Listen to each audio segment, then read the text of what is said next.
This video will contain very light spoilers for pretty much everything running in Shonen Jump. If you're not caught up on One Piece specifically, click around the video to skip it.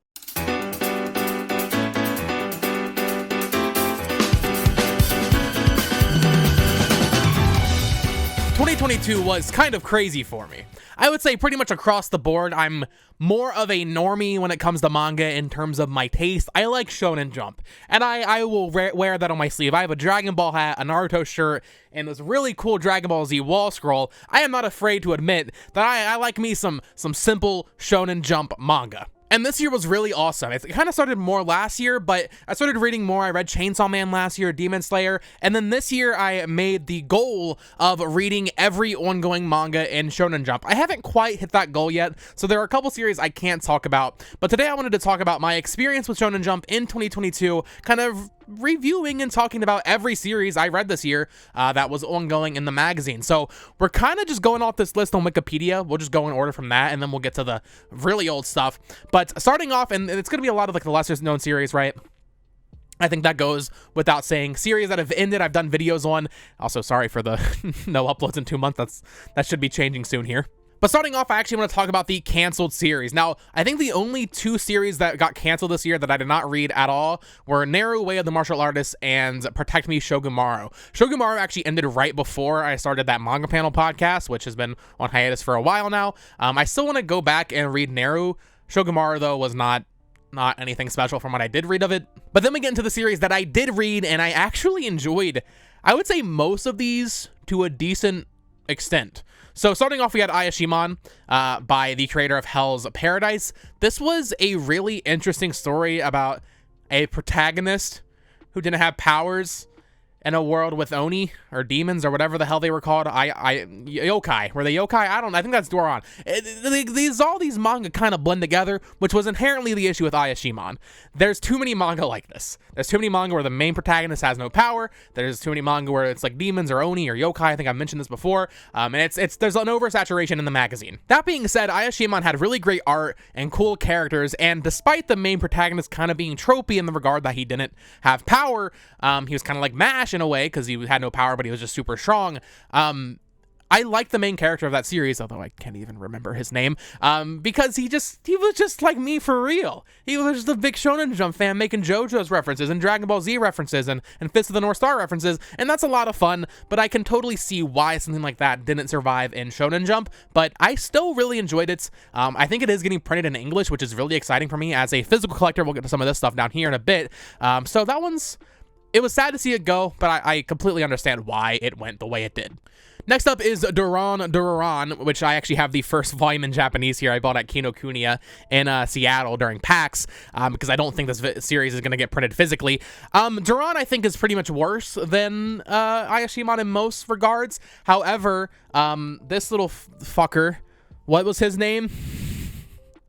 What the hell was this thing's name? Kusanagi. Kusanagi was goated. And I will admit, I have fallen into the trap of being marketed a cute, marketable character. But you know what? I liked it. And I liked the art style. It was very unique. It almost... This is going to sound so wrong on so many levels. But every time I read it, the characters had very, like, cartoony faces. More so than you would normally get from an anime. It almost reminded me of Kappa Mikey. I don't know why. But for some reason, whenever I was reading this manga, I would be looking at it, I'd be like, huh. For some reason, this looks like Kappa Mikey. The story's had a decent ending back in, I believe, August. Pretty short run, like, I don't know, 40 chapters or something like that. I started in late 2021. I enjoyed it for what it was. I just want more unique stories that are fantasy. Although this was, once again, another one of those series that was taking place in, like, modern-day Japan with that spiritual twist, which there's too much of that. But on paper, I like Doron and Ayashimon. The next canceled series we have to talk about is Earthchild. Earthchild was a clusterfuck in every sense of the word. It was like watching a train wreck, and then it just rewinded like 2 seconds, and you just had to watch it again every week.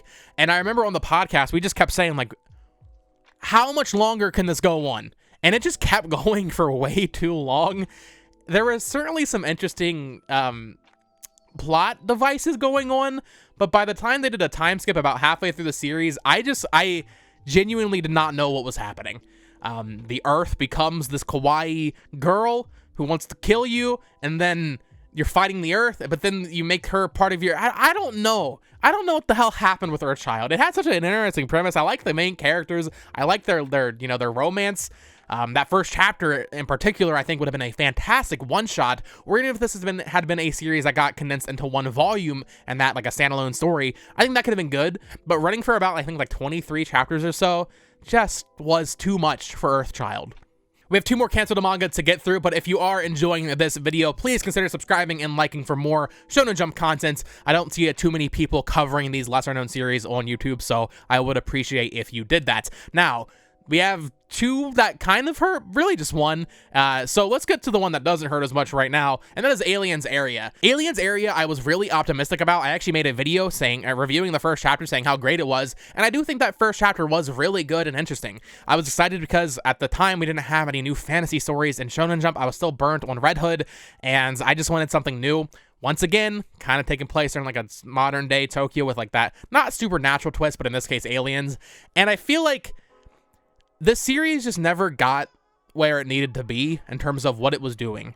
Every once in a while, there was a really cool chapter where there would be like just everyday crime solving with aliens. And that could have been so good if it even went maybe more for comedy.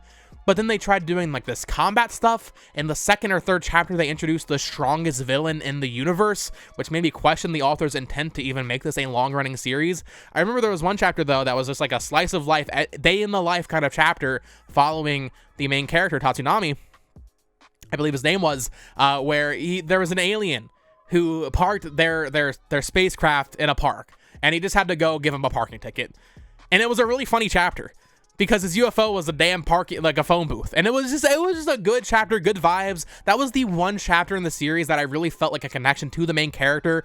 The side character, the one that was obviously Senku inspired, was he seemed more like the main character, but I think the series had a lot of issues in terms of pacing, in terms of finding what it wanted to be.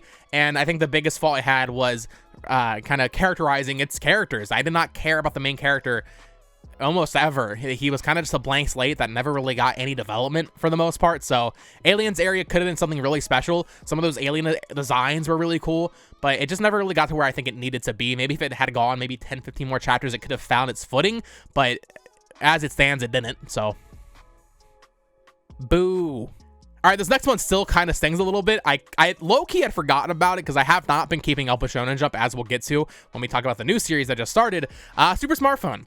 I really like the series. I made a video about this. This is one of the last videos I made before I kind of went on a little break here, and people seem to not agree with me that Super Smartphone was actually really good.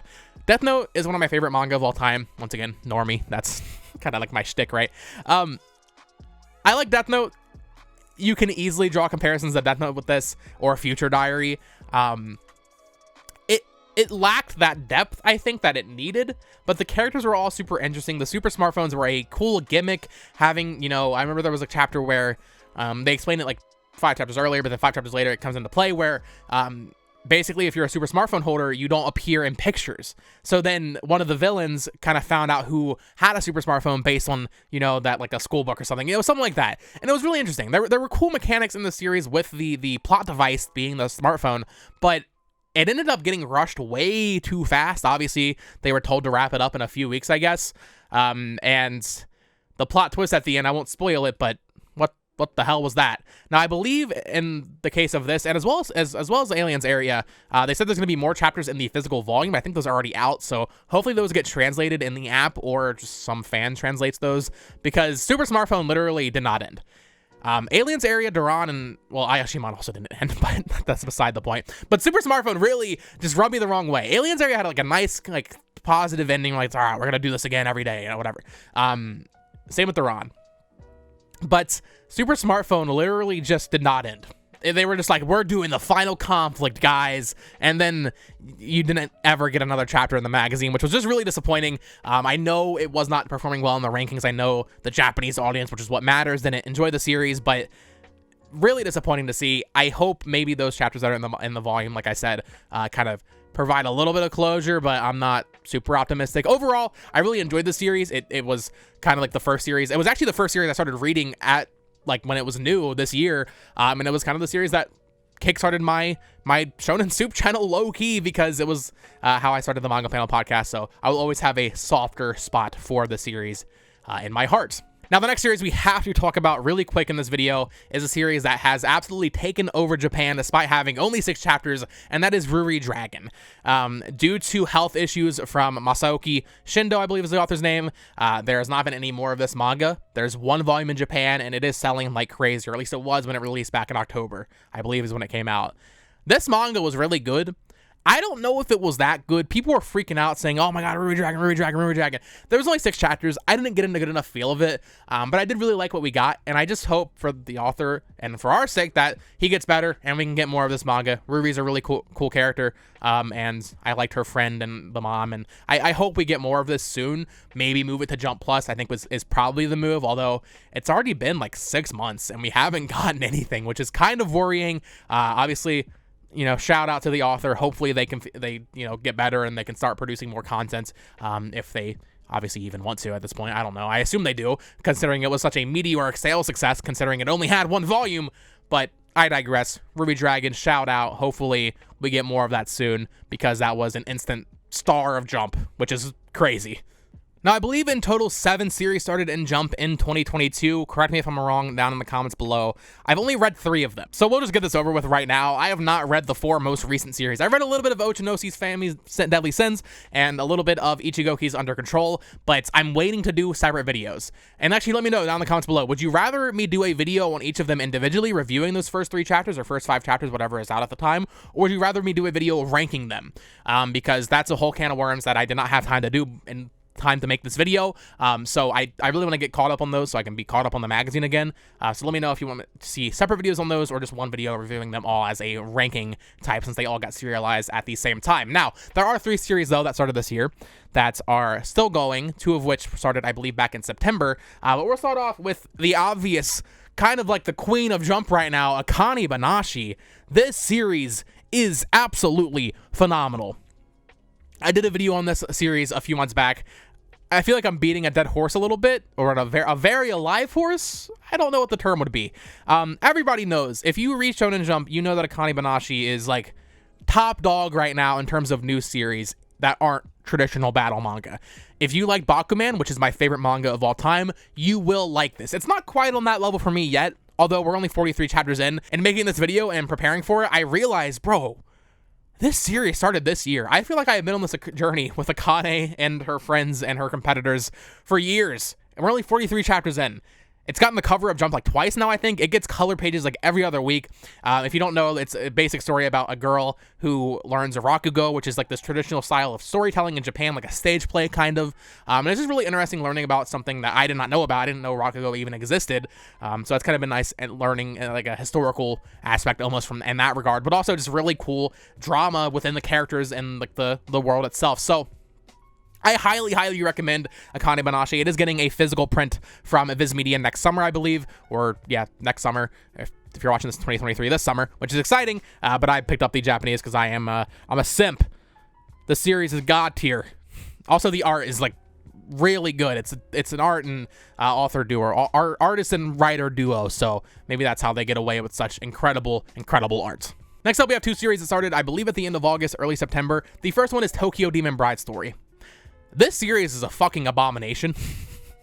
I'm sorry if you like this. I made videos on it before it came out. Like, I was optimistic, but it has just steadily gone more and more downhill for me. I don't know if I'm caught up right now. I think I might be a couple chapters behind. I don't know why. For some reason, I didn't see this coming, but it's just a harem manga, and it's just not for me. But also, I think even if you look at it like fundamentally, I feel like it's not a very good story. Ginta, I believe the name of the main character is. He's boring as hell. Monica, the main girl, is okay, but it feels like they're trying a little bit too hard, and they keep introducing these new girls that all just mean nothing to me. I have not been enjoying Tokyo Demon Bride Story. I don't care about the lore. I don't care about any of it. I think the art it's fine, I guess, but it's just not a series for me. If you're enjoying it, you know, more power to you. I'm glad that you are enjoying another series in Jump, but for me, the series is not for me. I'll just leave it at that. Now, a series that is for me, absolutely, is Ginka and Gluna. I have the issue, which started this manga. This is a fantasy shonen adventure series. Can you believe it? Can you believe I'm saying that? I can't either. I'm so happy that we're just getting that right now in Jump. We got a new series. That was like my main #1 wish when I started reading all these manga. I was like, I need another fantasy series. That's what I want. Please give that to me. And we finally got it.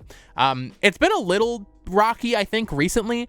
I'm not sure where it's been ranking. I haven't been paying attention to the rankings on Janjiken. But I know for a while there it was doing pretty well, and I think those first like 10 chapters were really solid. But like I said, it's been a little bit rockier recently. I highly recommend you check it out. They dump a lot of lore on you very quickly, which I think could be a deterrent for a lot of people. For me, just knowing the potential of the series, if it ends up going for 10 years, that's super exciting.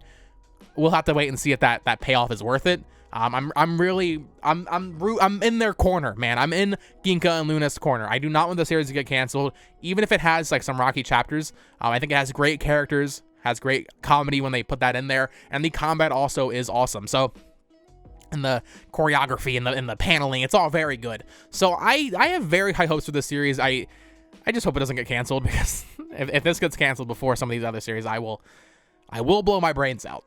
And with that, we've covered pretty much all of the canceled or new series that started this year in Shonen Jump. Now, there are a few more series that ended this year. Notably, Dr. Stone ended this year. This is the most recent volume that I own. Dr. Stone, I don't really want to talk about it much because it ended this year and it was earlier in the year. But Dr. Stone is absolutely phenomenal. One of my all-time favorite Shonen Jump manga. I read it last year. I was not reading it the entire life cycle. So I got caught up like right before it ended. Certainly had some pacing issues at the end, but Dr. Stone pretty damn good. I'll leave it at that. And now I just have a stack of random Shonen Jump manga I want to talk about quickly, and then we'll talk about the stuff I don't have in the stack because I forgot to grab some. Mashle in 2022 was a little weird. And for reference, I read all of these manga for the first time this year, I believe, with the exception of My Hero, and that's it. So this should be interesting. Mashle had a weird year, I feel like, because MASH was not in the manga for the majority of it, or at least, no, I would say like 5 months of the year, MASH was not in the manga. But despite that, I think they took great strides in making me care about the cast, the supporting cast. I think Mashle has, in my opinion, maybe I read it too fast the first time. I kind of want to reread it because I think what's here is really strong. But I remember reading it and thinking I don't really care too much about the supporting cast. But this recent arc, this final battle against, no spoilers, whatever, has been really interesting, and it really gave the supporting cast time to shine, and now MASH is back, so we're starting off 2023 really strong. Mashle is exciting. The anime, I think, is starting in April. It's not the best series, and I think it ranks pretty low in the magazine, but if you just want like a solid, funny battle manga with sometimes incredible art, like I think that's one of the most underrated parts of the series. Sometimes the art just absolutely pops off when it wants to be serious, and then the next panel looks super goofy. If you just want like a solid, funny shonen series, Mashle is a very easy recommendation. If you like magic, you're gonna like Mashle. You will almost certainly like Mashle. Give it a shot. It's really solid. Another series that is absolutely dominating the magazine, I would say this is probably the second best newcomer next to Akane Banashi, is Sakamoto Days. This is my most recent English volume. I think there's 4 and 5 out now. Sakamoto Days is incredible. I had like an epitome on the podcast one time, and I cannot stop saying it. Sakamoto Days is like John Wick manga, and I love John Wick. The paneling and just the way the author makes this shit flow is unparalleled, I think, to any battle manga I've ever seen. And it's a battle manga, right? But they're usually using like guns and stuff and like weird things in their surroundings. There's a part where Sakamoto's like on a plane or something, and he has to like use his surroundings to basically kill some dudes. I think he like uses like a little airbag, and it's just really unique and interesting. The story is really cool. The characters are fantastic. I think there are some characters that kind of get forgotten. Specifically the Chinese girl, I can't remember her name. They just kind of wrote her out, it feels like, and now they've introduced a new heroine. But Sakamoto Days has been absolutely stellar. I am so glad I caught up with this manga. Every chapter is an absolute exhilaration ride. I cannot recommend it enough. When this series gets an anime, I'm telling you, it's like, I would argue it's probably going to be about Chainsaw Man tier. Like, I hope Mappa does it. as someone who doesn't really watch anime, and I know that like Mappa is like the good studio, or the on paper good studio, give it to Mappa. They can probably do it justice. Next up is Elusive Samurai. I've kind of gone back and forth on this series. Right now I'm kind of in the I'm bored department, which I know might be surprising. I enjoy it, but I think the characters are very weak. Tokiyuki is the only, and the priest dude, I can't remember his name, Yorishige or something. I think the characters are very weak, and that's a big issue because it presents itself as if it's very important that you care about Tokiyuki's retainers. I just don't care about them. Maybe it's a situation with Mashle where I read it too fast and I just need to, pace it a little bit better. And maybe if I was reading it weekly, I would enjoy it more. Or had been reading it weekly, I would enjoy it more.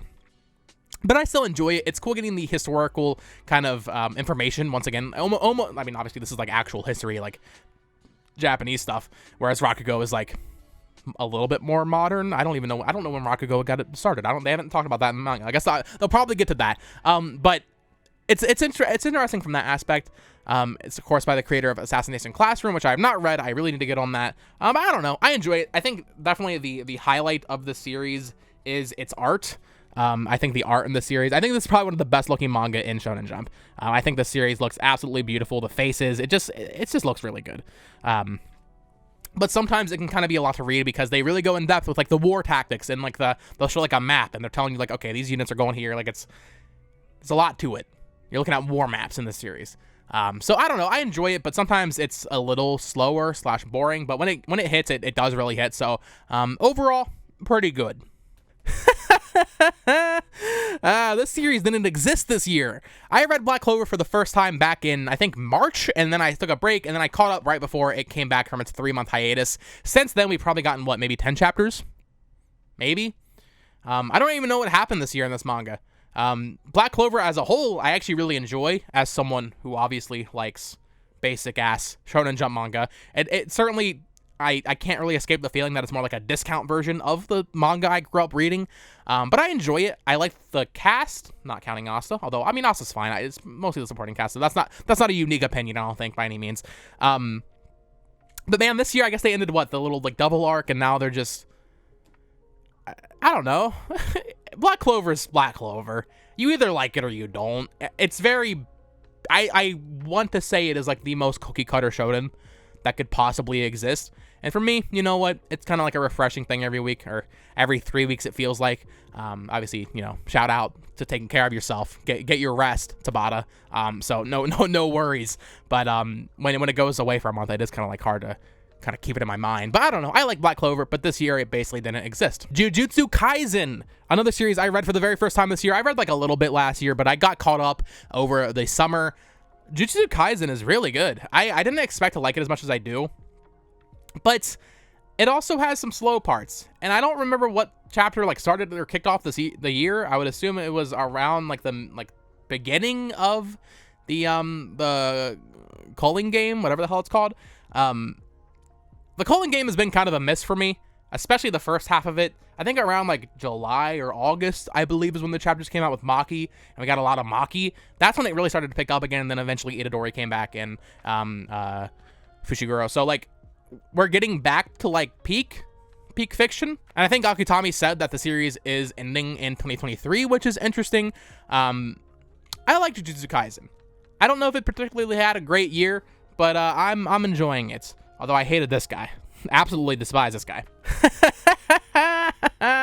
Oh man, My Hero Academia had a horrible year. After what I thought was a really nice return to form, I've been reading My Hero since it started. Not weekly, but I've been catching up in bulk. But I've been reading it weekly this year. I don't even know what to say, man. The Liberation War arc was awesome. I think that's the name of it, right? And then leading into the Punish Deku shit, that was really good. Everything in this final battle has been really not interesting. It's got a little bit better recently. I like what they've been going on with the almost race issues with the different species or the different heroes and quirks. That's been interesting. The baker dude, I can't remember his name. But the Bakugo crap, man. No spoilers, but it was not a great year for My Hero. I'll say that. And then finally, I'm not caught up on this, but I just have to shout out Hunter x Hunter came back this year. That's crazy. Now, of course, there are series I did not talk about that I don't have any physical volumes of. Well, I have One Piece, but I didn't grab it. One Piece was fire this year. I don't know if it was the best manga of the year. I think that might actually go to Akane Banashi, but for me at least. But One Piece was absolutely crazy this year. Of course, we got Gear 5, we got the end of Wano, we got whatever the hell is going on right now. But I can't shake this feeling. Maybe it's because I'm reading so much now, whereas it used to be that One Piece was the only thing I read weekly. I can't shake the feeling that I don't know how to explain this. One Piece is awesome. Every single week, I love reading it. But also, I feel like I'm kind of just waiting for things to start wrapping up more than they are, and they're already going incredibly fast. I don't know how to explain it. Obviously, I love One Piece. It's my favorite manga in the magazine, right? It's probably my favorite shonen manga of all time. I definitely want to do a reread soon, because I've only read it the one time. I've never watched the anime. But, I don't know. I've been getting weird vibes recently. Not like negative vibes, just like, I don't know. I don't know how to explain what I'm saying, but One Piece, since the end of Wano, has been a little bit not dry. It's not negative. It's still really good on Egghead with Vegapunk, but I don't know how to explain it. One Piece is goated though. Of course, we have a pair of comedy manga that I caught up on both of these this year. High School Family Kokosei Kazaku. I liked this when I binged it, but reading it weekly has not been a very enjoyable experience. I think in particular, like the past 15 to 20 chapters have been awful. For a while there, they tried doing like Sori, and it was not good. And they keep falling back on the same tropes that I don't like the shogi chapters. I don't know. I unironically like the art style. I think it's funny, and I think this is probably not counting Witch Watch as a gag manga, even though I guess it is. Probably it's better than Robocco. And let's just talk about Robocco. I cannot stand Robocco. Robocco is like 3-year-old fart humor, and I can't do it. And I'm not saying that to be fair. High School Family has a little bit of that too. Robocco is like juvenile levels, and I get it, it's for actual children, but I just have to say my piece. I do not like Robocco. I'm not one of the people that's like, oh, I hate Robocco on Twitter. I see that a lot. I don't care about it. I'm more just indifferent towards it. I just don't care about it. I don't like it. It's not for me. I respect it, I guess. It's getting an anime, or I think it already has an anime, so good for it, but not for me. I still read it every week begrudgingly, but I don't know. Sometimes it gets a laugh out of me. And I think around chapter 100, they were doing some interesting stuff with continuous plot between chapters, and they got a little bit of Robocco's backstory. So maybe more of that I would like, but when they do the same chicken tendies joke and legs joke so many times, I don't know how much more I can take, guys. I don't know how much more I can take. And then I already mentioned it a little bit, but Witch Watch by the creator of Astra Lost in Space. Oh my goodness. What a conflicting series for me. I really like Astra Lost in Space, and I really like Witch Watch. But I like Witch Watch when it's doing plot stuff. And I like Witch Watch when it's doing the episodic spell of the week stuff too. But sometimes they go a little too long without it. There was a good, I want to say 25, 30 chapter stretch this year where there just was no plot developments. And I know that's not necessarily the goal. But now that we're going back to plot, it's like, oh, damn. That's so refreshing. And maybe that's a strategy. Get you used to these spell of the week chapters before they put you back in the plot. I think we're getting plot right now in the most recent chapter. So I don't know. Witch Watch is really good, but it's kind of inconsistent for me. I love all the characters. The art is absolutely gorgeous. The volume covers, if you've not seen them in Japan, are god tier. Viz, please print this in English. But Witch Watch, sometimes it's a miss. Sometimes the jokes kind of fall a little flat. There's one chapter where, I forget what the exact joke was, but it was a very... The joke was very predicated on your knowledge of the Japanese language, so when it got translated, it didn't really work. The jokes are very technical. Basically, what I'm saying is you have to have a very high IQ to understand Witch Watch, and sometimes it just falls a little flat for me. Two series I'm not currently reading, or at least caught up on, are Undead, Unluck and Mission Yozakura Family. I've read a couple volumes of Undead, and I think 80 chapters of Mission Yozakura Family. Mission Yozakura Family is not for me. It falls a little bit too far into that weeb territory, which I know is weeb. I am calling someone a weeb. I don't like it that much. It's fine. It's kind of inoffensive, but not really for me. And then Undead Unluck, I know I need to read more. I think Rogers Base, through that little bracket tournament thing, it got Manga of the Year. I know my friend Key has been absolutely loving Undead Unluck, so I want to get back to that soon, but I can't really talk about them too much here. And then I think we just have two more left, starting off with PPPPPP. This is the piano manga. Beautiful art, very artistic. Sometimes it really hits and kind of tears almost start welling up. It's that emotionally driven.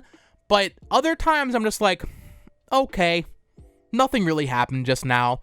That last arc, like the little piano tournament arc, I don't really know what's going on there, went way too long. It went like, I want to say like half the year, which is too much for a series that only has 62 chapters. But overall, I enjoy PPP. I hope it gets a physical release. I like it. I really like the art, especially. I want to drive home how beautiful and artistic the direction of the series is, but sometimes it just falls a little flat for me. And then the final series that I have caught up on this year and then reading this year, potential manga of the year candidate for me personally, as someone who does not really read romance manga, although I guess if you want to count Bakuman as a very terrible romance manga, is Blue Box. I have the Japanese volume here, and then the English when that came out. Also, fun thing, I showed this in my haul. It came with like a little sticker. I'm not going to peel it off, but that's cute. Blue Box is incredible, and I think this year is probably its best year. Team Hina, absolutely all the way. But also just seeing the developments between Hina and Tonatsu and the new girl, Ayami, I think her name is, and now what we're going into with 2023 with Tonatsu's past. Blue Box is goated. If you have not read a romance manga, I highly recommend you just check it out because it's so endearing. And the artwork is so cute and good, and it just looks fantastic, and it reads fantastic, and the characters are fantastic. There's not a single character in this manga that I don't like. They're all fantastic. Even Ayame, when they introduced her about halfway through this year, maybe a little bit more than that, I was like, when I first saw her, I was like, oh god, they're introducing a third girl, but she's great. I love her. So Blue Box, ending off here with all these manga, fantastic. I don't know how I got to be the last one I talk about in this video because it actually is probably one of my favorite manga in the magazine. I'll probably put it top 5 at least. Probably top 5, maybe not top 5 at least. Top 5 for me is Blue Box. So fantastic series, and overall a fantastic year for Shonen Jump as someone who, this is basically my first year reading Shonen Jump. Before this I was just caught up on One Piece and My Hero, so I'm very excited for 2023 to see what the future holds. I'm excited to catch up on those 4 new manga that started this year. Let me know once again, would you rather see individual videos on each of those series, reviewing them up to where they are at, like 5 chapters or whatever, or would you rather see one video ranking all of them? I need to decide on that. But with that said, let me know down in the comments below, what is your favorite manga from 2022, Shonen Jump or otherwise. I guess you can do both. You can say what your favorite Shonen Jump manga is and what your favorite non-Shonen Jump manga is. I didn't talk about Jump Plus in this video either, so this is just the weekly magazine. I guess that kind of went without saying, but overall, a very good year to get into the magazine. So we had some sad cancellations, but also some great new series started with Akane Banashi and Ginka Gluna, and our long-running battle series, Jujutsu Kaisen, One Piece, and Sakamoto Days had absolute killer years. So overall, a fantastic year. I'm very glad to be on this train with you all now, and glad to be back on Shonen Soup. I know it's been 2 months. I'm sorry.